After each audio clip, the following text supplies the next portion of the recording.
Nobel पुरस्कार आपको कैसे मिल सकता है?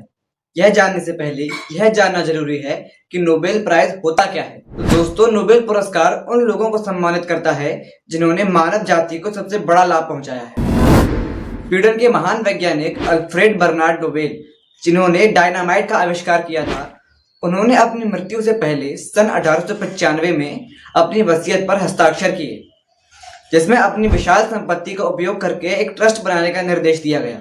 उनकी इच्छा थी कि इस ट्रस्ट के ब्याज से उन लोगों को हर साल पुरस्कार दिए जाएं जिन्होंने पिछले वर्ष मानव जाति के लिए सबसे बड़ा उपकार किया हो। इसके अनुसार वर्ष 1900 में नोबेल फाउंडेशन की स्थापना हुई।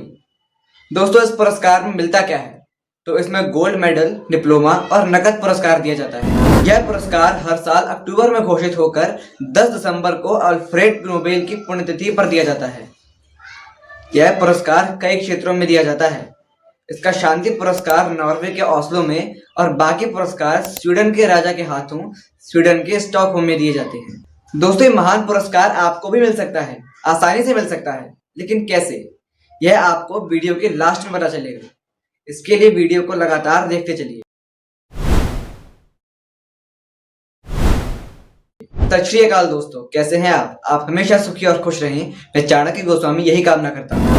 दोस्तों, शुरू करते हैं 1943-44 में हुए भीषण अकाल से। यह वक्त दूसरे विश्व युद्ध का था।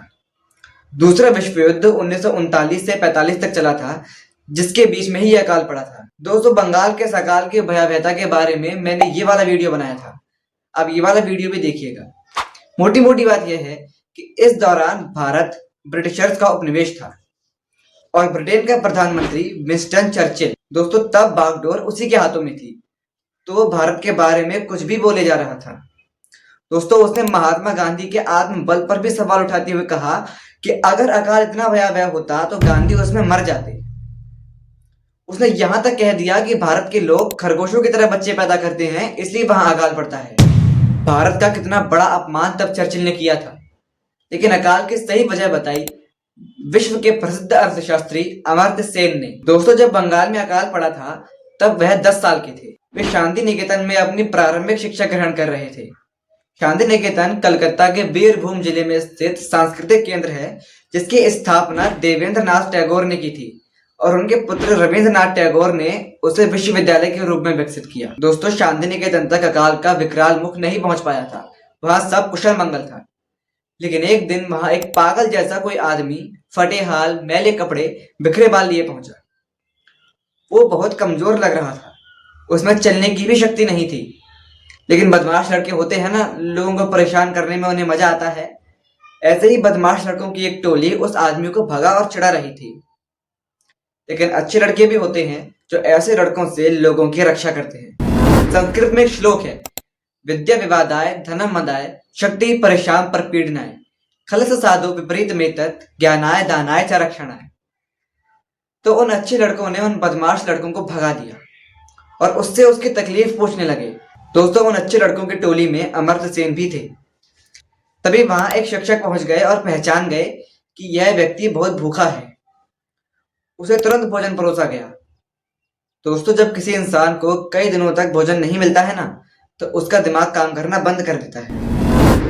खैर, उस व्यक्ति को भोजन मिला और वह चला गया। लेकिन उसकी यह स्थिति अमर्त्य सेन के दिमाग से नहीं गई। वह 10 वर्षीय अमर्त्य सेन सोचने लगे कि आखिर अकाल का कारण क्या है। उनके अपने घर में तो भरपूर अनाज है और भी कई संपन्न परिवार हैं जो कुशल मंगल हैं, पर जनसंख्या का आधे से ज्यादा हिस्सा गरीब है जो अकाल से आक्रांत है। दोस्तों, अमर्त्य सेन के घर में उनकी दादी ने कह रखा था कि कोई अगर भूखा व्यक्ति आए तो उसे एक डिब्बे से ज्यादा चावल तुम नहीं दे सकते, क्योंकि एक दो ही नहीं, हमें कई लोगों की मदद करनी है। दोस्तों, हड्डियों के ढांचे लिए लोगों ने अमर्त्य सेन को विवश कर दिया अर्थशास्त्र पढ़ने के लिए। उन्होंने प्रेसिडेंसी कॉलेज कोलकाता से अर्थशास्त्र में बीए किया और एक दिन आया जब वह प्रसिद्ध अर्थशास्त्री अमर्त्य सेन के नाम से पहचाने गए। उन्होंने दुनिया भर के अकालों का विश्लेषण करके बता दिया कि कोई भी सरकार अगर चाहे तो अकाल रोक सकती है। अंग्रेजों के समय में अकाल ज्यादा इसीलिए पड़ते थे कि अंग्रेजी सरकार बचाव के लिए कुछ नहीं करती थी। जैसा कि शुरू में बताया कि चर्चिल ने तो भारतीयों को खरगोशों की तरह बच्चे पैदा करने वाला तक बता दिया था। दोस्तों, अमर्त्य सेन ने बताया कि भारत में खाद्य उपलब्धता तो है, पर वंचितों के खाद्य खरीद क्षमता बढ़ाने की जरूरत है। जैसे बंगाल के अकाल में भी जैसा कि बताया कि अमीर और मध्य वर्ग सक्षम था, पर जब चर्चिल ने चावलों पर कब्जा कर लिया और चावल की कीमत 5 गुना बढ़ गई, तब गरीबों की खरीद क्षमता जवाब दे गई और यह अकाल पड़ा। उन्होंने यह भी बताया कि अगर सरकार लोकतांत्रिक हो तो वह अकाल को और आसानी से ढूंढ चिटा सकती है। दोस्तों, उनके इस अभूतपूर्व मानवीय कार्य के लिए सन 1998 में उन्हें नोबेल पुरस्कार से सम्मानित किया गया और इसके अगले ही साल 1999 में इन्हें भारत के सर्वोच्च नागरिक सम्मान भारत रत्न से सम्मानित किया गया। दोस्तों, अमर्त्य सेन को और कई महान लोगों जैसे Kailash Satyarthi, Rabindranath Tagore, CV Raman, mother Teresa आदि को उनकी मानवता के लिए किए गए कार्यों के लिए नोबेल पुरस्कार मिला।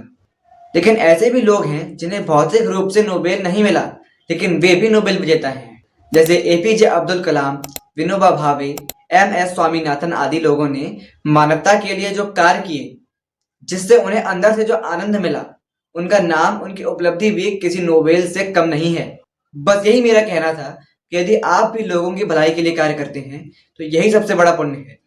इससे आपको जो आनंद मिलेगा वो भी एक तरह से नोबेल पुरस्कार ही है, जिससे आप भी नोबेल विजेता बन सकते हैं। तो दोस्तों, अपने आसपास देखिए, मानव की सेवा कीजिए और बन जाइए नोबेल विजेता। इसके बाद दोस्तों, बंगाल के अकाल और हरित क्रांति के बारे में मेरा ये वाला वीडियो भी आप जरूर देखें। प्लीज मेरे यानी चाणक्य के चैनल को सब्सक्राइब करें और वीडियो को लाइक व शेयर करें। Thank you.